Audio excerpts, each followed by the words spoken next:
Bah non, mais je me dis demain matin. Voilà, demain matin on se met un vrai petit-déj et après les journées productives. Demain matin, on va se faire un vrai petit-déj. Toi, tu vas faire une journée productive.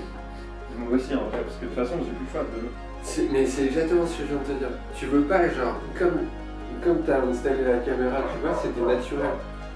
Tu te réveilles le matin, tu te dis, allez, aujourd'hui c'est le jour. Petit bain de soleil pendant 10 minutes, et là tu te dis, allez, ça commence maintenant.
Et toi, t'as écrit quoi?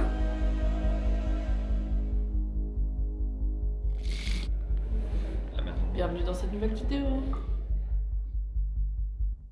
Salut! Du coup, c'est la vidéo de février et ce mois-ci, j'ai fait pas mal de trucs. J'ai réalisé 2 courts-métrages. Je suis allé au festival de Clermont-Ferrand, j'ai couru un petit marathon et j'ai fait un trail avec une pote. Ce faux raccord lumière tellement providentiel m'amène donc au sujet de ce premier chapitre, c'est-à-dire la procrastination. Alors, j'avais prévu de faire le montage de cette vidéo en février, et comme il n'y a pas beaucoup de jours et que j'ai fait pas mal de trucs, eh bien, je suis arrivé à la fin du mois sans avoir fait de montage, quoi. Et je me suis retrouvé en angoisse, en mode, mais il faut absolument que je sorte la vidéo et tout, et ça m'a stressé. En fait, cette série, c'est une façon pour moi de rendre très réel le fait que le temps passe et qu'on ne peut pas revenir en arrière. Et évidemment, j'ai envie de montrer les moments cool de ma vie, les moments de flow, les moments intenses. Mais je veux pas seulement me concentrer là-dessus. Je veux aussi que ce soit un témoignage de mes difficultés. Et donc, ouais, faire ces vidéos, c'est vraiment difficile, en particulier parler à la caméra. Mais à mon avis, l'idée de trouver une routine en tant que personne libre qui choisit un peu sa vie, c'est essentiel et ça permet de me donner un cadre et une direction. Et voilà, du coup, je voulais quand même vraiment prendre le temps de remercier les gens qui m'ont soutenu, qui se sont manifestés quand elles ont regardé la première vidéo de janvier, du coup, parce que ça m'a trop fait du bien et ça m'a confirmé que j'allais dans la bonne direction, quoi. Mais quelle est cette direction? Ça tombe bien, on arrive au chapitre 2. En janvier, j'ai animé des ateliers de cadrage. J'en avais déjà parlé précédemment, c'était dans le cadre d'un challenge appelé Kino Rétro. Mais en plus d'animer ces cours, j'ai participé en tant que réalisateur au même titre que les autres participants. Et la deadline, c'était le 28 février, donc il fallait tout faire avant. Et après, il y a 2-3 plans avec des mots que j'ai mis de côté. Il y a le mec qui court, mais... Le mec qui court... J'avais envie de filer un coup de main pour aider Pauline à faire son film. Et du coup, au final, on s'est mis à 2 sur le projet. Donc on a commencé par regarder les archives. On s'est posé des questions sur qu'est-ce qu'on pourrait raconter comme histoire. Pauline avait un peu envie de parler de contexte angoissant. Moi, j'avais pas trop envie d'être très premier degré. Je voulais raconter une histoire qui était quelque chose de l'ordre de la fable, du conte. On a décidé qu'on allait écrire une lettre à un ami imaginaire et qu'on allait pouvoir faire passer plein de sujets en fait dans cette lettre de cette manière. C'est bon. Et toi, t'as écrit quoi? On a chacun écrit une lettre de notre côté. Ensuite, on les a rassemblées ensemble pour créer un seul texte. Et ensuite, on s'est réparti le travail, histoire d'être plutôt efficace. Donc moi, je me suis occupé du montage. J'ai commencé par faire une petite scène d'introduction au film. Et Pauline, pendant ce temps-là, rédigeait le texte à la tablette graphique. Comme ça nous permettait d'avoir un aspect calligraphié qu'on trouvait sympa pour l'image du film.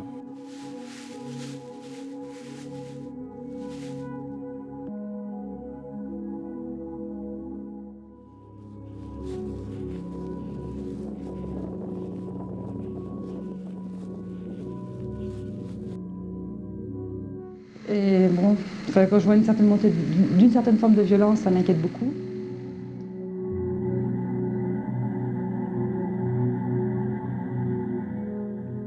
Voilà, j'espère que le petit extrait vous a plu. Ça m'a pris beaucoup plus de temps que prévu de faire le montage de ce film. Mais je suis vraiment fier du résultat. Donc voilà, si jamais vous voulez venir à la projection, ce sera à Châteauroux le 5 avril. Et le 5 avril, il y aura un autre film que j'ai réalisé qui sera également projeté, donc que j'ai fait en solo. Mais je ne vais pas trop en parler parce que j'ai envie que le projet reste un petit peu secret. Mais s'il y en a qui veulent décrypter l'affiche, il y a un petit poème qui parle un peu de l'ambiance du projet, quoi.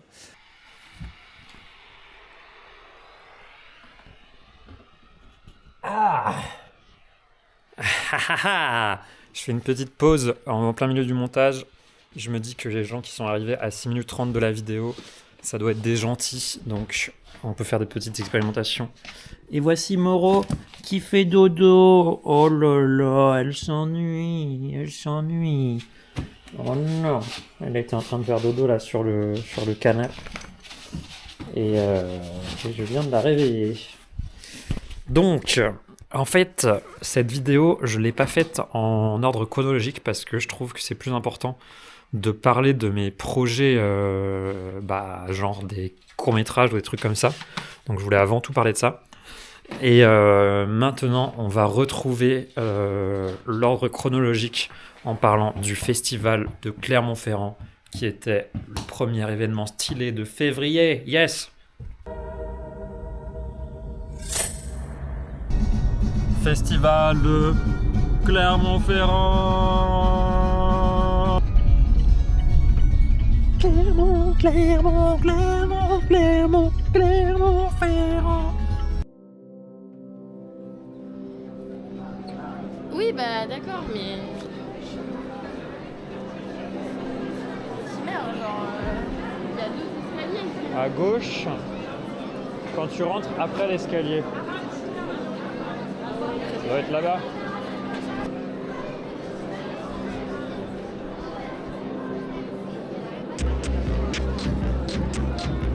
Ouais, ça va.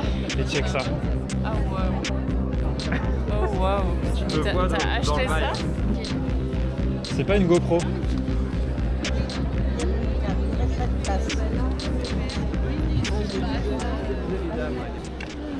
1600 places ce théâtre. Toi, c'est pas là où t'étais ce matin? Non, moi j'étais au pâté. Je vais tenter un truc là, je vais essayer de tout enregistrer en une seule prise pour expliquer le festival de Clermont-Ferrand. Du coup, qu'est-ce que c'est? C'est probablement le plus gros festival de court-métrage de France. Et en vrai, je connais pas assez tous les festivals d'Europe, mais apparemment, il est bien placé. Carrément, sur le catalogue, ils avaient écrit « Plus gros festival du monde ». Ça coûte 5 balles. Mais tu l'as pas payé? Non, Ça fait c'était partie du inclus billet. dans le carnet. Ouais. Ah, Et oui, du coup, on va pas le racheter quoi. Enfin, c'est un peu tout le monde. Oui, non. Mais c'est le même truc que ce qu'il y a en ligne, on est d'accord? Oui, mais c'est plus facile de lire là. Et c'était très cool. C'était très cool. Moi, il y a quelques films que j'ai beaucoup aimés.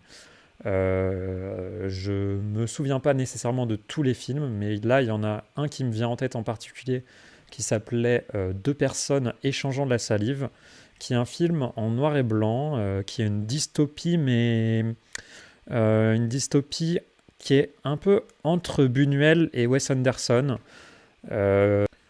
Oui, c'est une histoire d'amour, donc c'est pas quelque chose de très habituel pour les trucs un peu de science-fiction et tout, de dystopie, donc Mais ça m'a fait du bien de voir ce film. C'était très policé. On sent qu'il y a une forme d'aristocratie ou ce genre de choses. Voilà. Ensuite, il y a un autre film dont je voulais parler, j'ai oublié le titre. Je ne suis pas certain que ce soit un film palestinien. En tout cas, c'était un film en compétition internationale. Il me semble que j'ai Upshot le titre du film, mais je ne suis pas sûr et certain. Donc c'est un film qui parle d'un couple, un couple assez âgé, de gens qui se sont retirés du monde et qui pour l'instant, pas de spoil, qui s'occupent de leur jardin, quoi, en gros. Et donc, on est dans leur quotidien, qui a l'air assez paisible.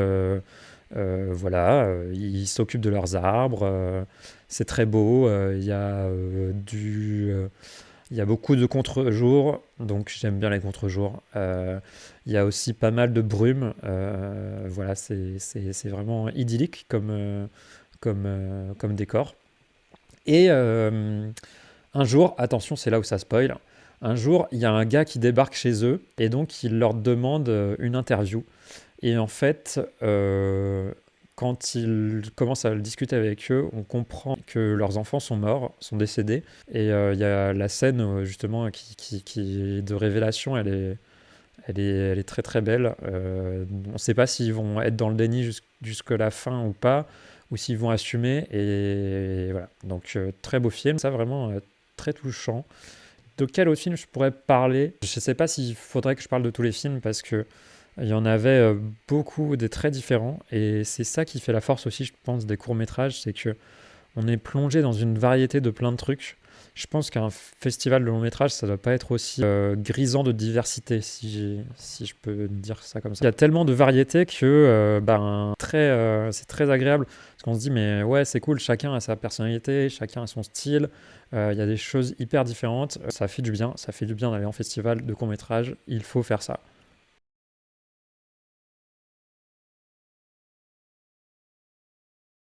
Alors, je sais pas si vous avez remarqué, mais du coup, il y a une tête qui revient pas mal et qui nous a accompagnés au festival de Clermont-Ferrand. Ah, ouais, Inception. C'est Rachel. Mais qui est Rachel ? Eh bah, c'est pas moi. Et Rachel, oula, long story. Rachel, c'est un ami qu'on a rencontré à Été Turbo, qui est le festival qu'on a monté avec Virgile.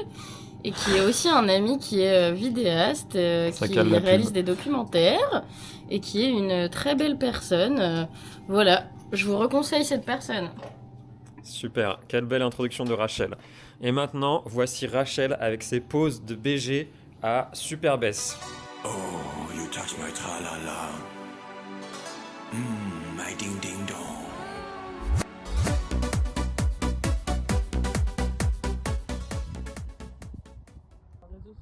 Voilà, donc le mois dernier, j'avais passé pas mal de temps à présenter Louis et Rach m'avait dit mais tu m'as pas présenté, genre on sait pas qui je suis. Et donc voilà, cette vanne a carrément enterré le bon goût, mais c'est pas grave, ça valait le coup.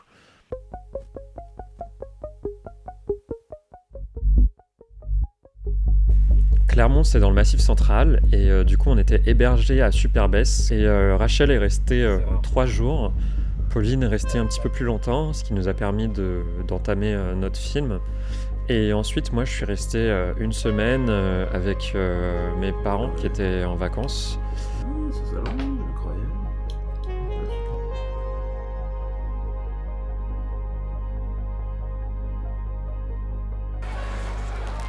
Tu reviens à Super Bass ? Ouais. Ouais. Jusqu'à quand la neige ici ? Mars. Février. On a plus demain. Une fois, il y a neigé. Hein. En vrai, février, c'est le mois où il y en a le plus. Une fois, il y a neigé pendant mon anniversaire. Hein. Il y a neigé ici aussi. Ouais, bah bon. C'est quoi ton anniversaire ? C'est le 29 mars. Souvent, il y a des pics de neige le 29 mars. Ouais, C'est arrivé déjà 2 fois. La neige en premier. m'étonnerait quand même. Ah merde. Oui, bon bah rentrez bien. Merci pour tout. Ouais, c'est trop cool. Ouais, c'est le meilleur temps, je trouve. On voit les nuages et tout. Ça me rappelle un peu quand on avait fait la big randonnée.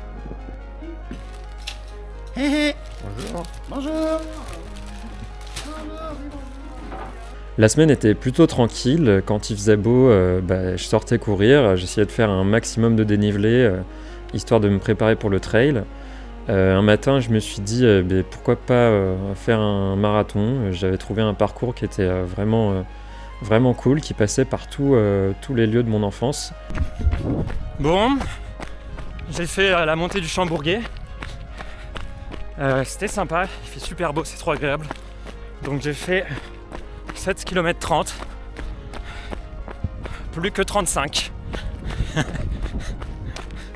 Et pour l'instant c'est vraiment kiffant. Il fait trop beau. J'adore ces paysages. Je vais là-bas là. À tout à l'heure, j'étais là-bas.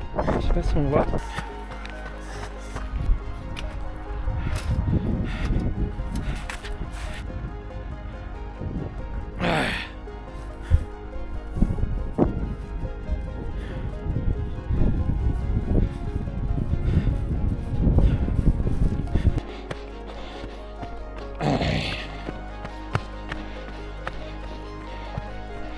Beau. T'as la descente incroyable. Quel plaisir. Attends, j'ai fait une petite erreur dans le parcours. J'ai suivi la route.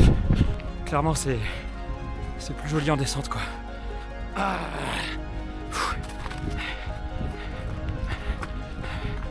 En début de course, j'étais vraiment dans une sorte d'euphorie. Il y avait ce petit goût des premières fois parce que j'avais jamais fait une distance aussi grande. Je me disais mais je vais faire tout ça en une journée juste avec mes jambes en passant par que des coins trop cool. Donc il faisait super beau en plus. La montée était infernale mais en fait ça fait trop du bien d'être en haut, de voir l'horizon. On se dit que... Enfin, moi je me dis que c'est pas si pire. Ça n'a aucun sens. Je commence à être bourré de la course.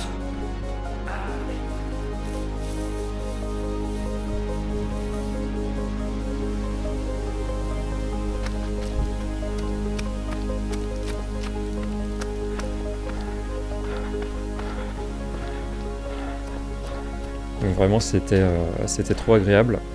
Et puis la deuxième partie de la course a commencé à arriver et voilà, j'ai commencé à avoir les jambes un peu lourdes et à regretter de ne pas m'être entraîné aussi 2 semaines auparavant quoi.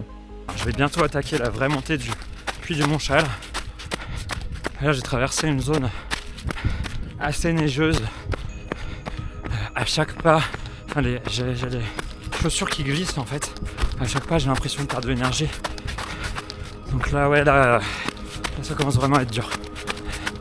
Mais bon, je pense que psychologiquement c'est toujours pareil quand on attaque une grosse montée. J'ai hâte d'être en haut.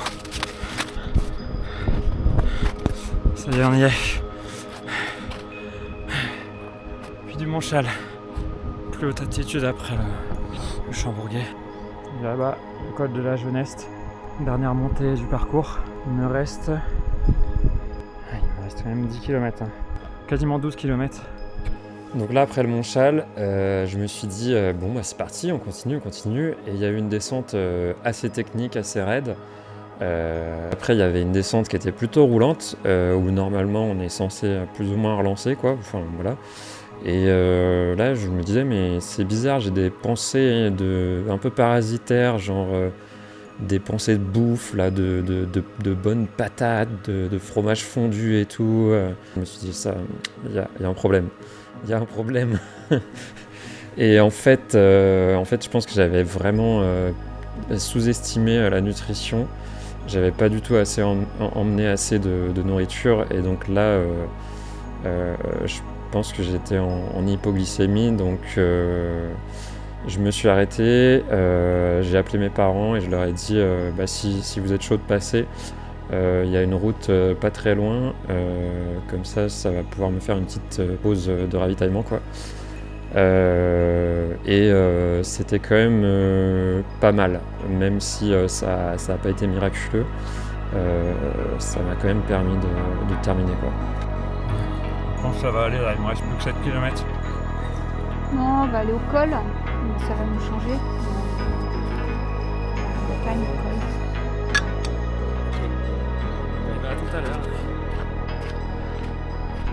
Bon, voilà. Col de la jeunesse. À ce stade, c'est vraiment de la souffrance.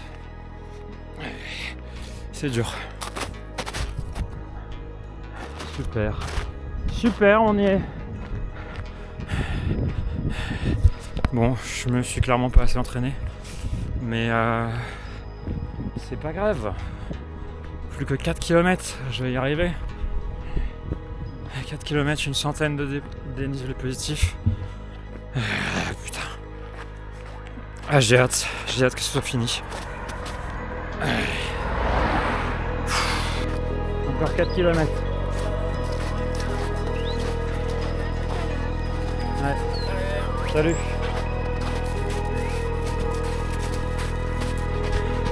Bon, c'est bientôt la fin. Ça descend. Il y a Moreau. Du coup, je suis plus content.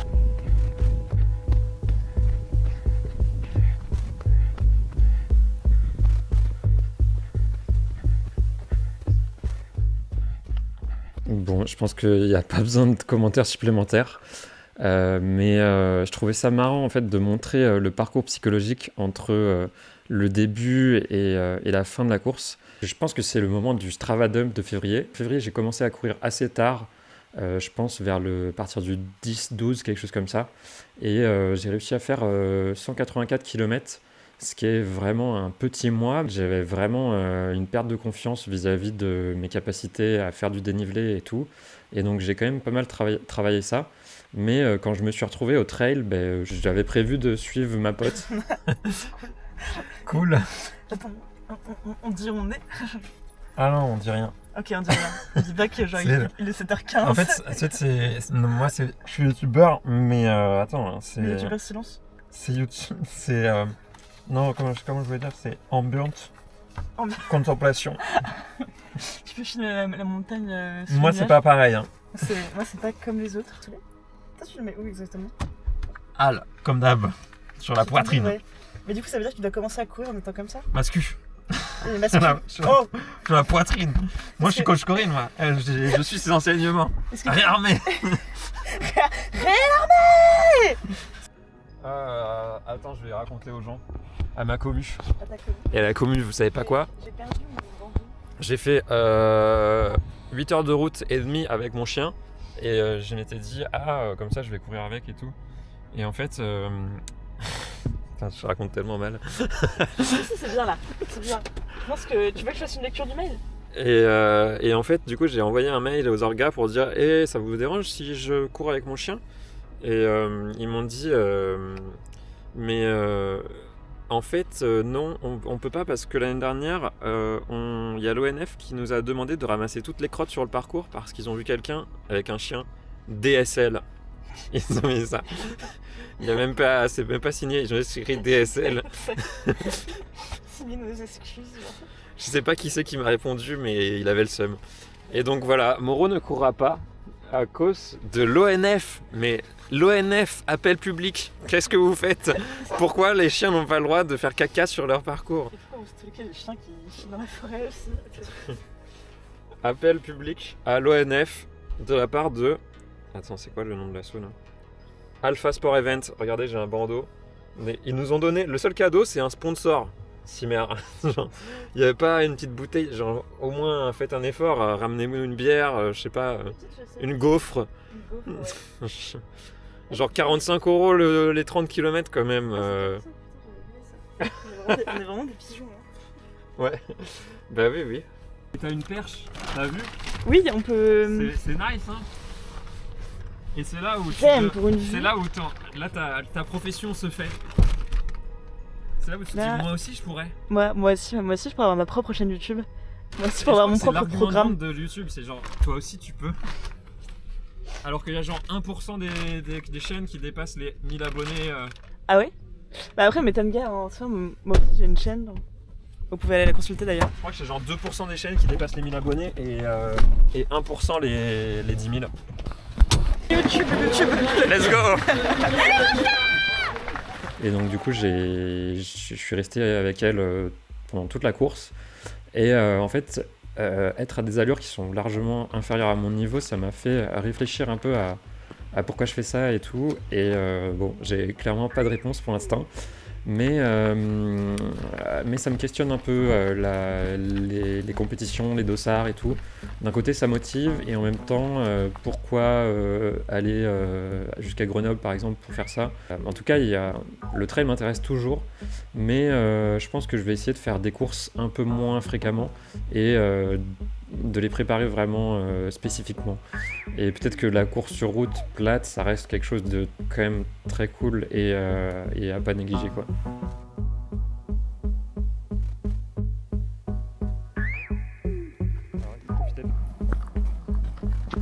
Regarde, mais là tu vois juste les sapins qui sortent au nuage.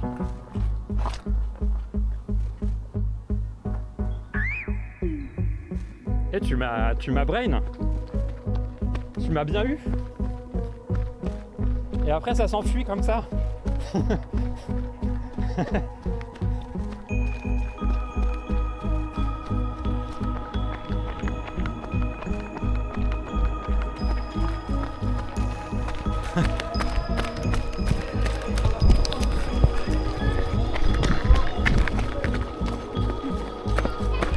Allez, je te laisse passer devant. Je peux pas filmer sinon. C'est trop la honte le selfie truc.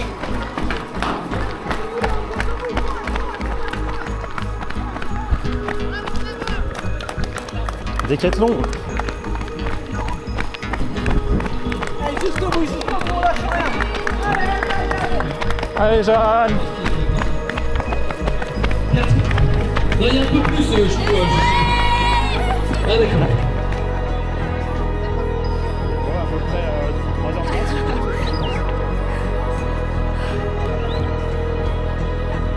Allez, Moreau. Alors, votre tour? On a fait 3h30 comme prévu. Ouais, trop bien. Ah ouais, bah ouais, on a vu la dernière fois. Bah bravo, hein. Ouais. Ça va les pieds? Jeanne a découvert le dénivelé.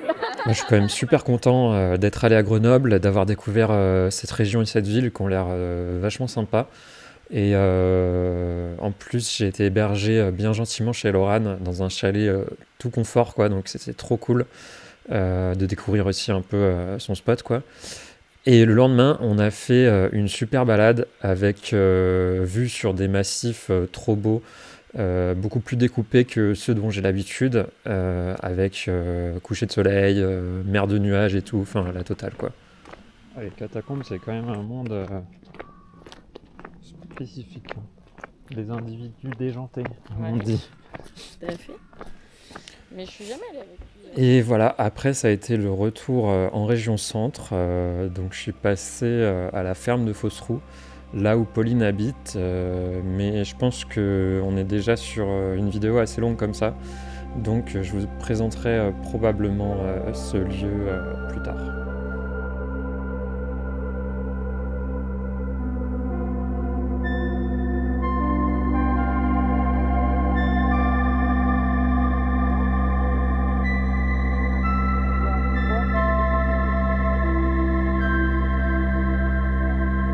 Creuse.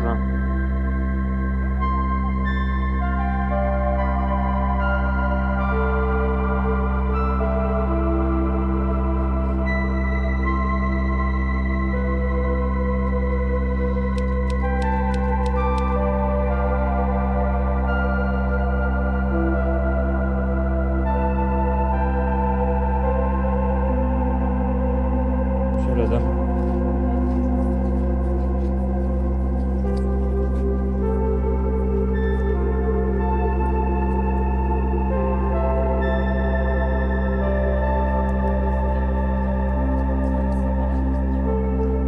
Bah si, c'est ça.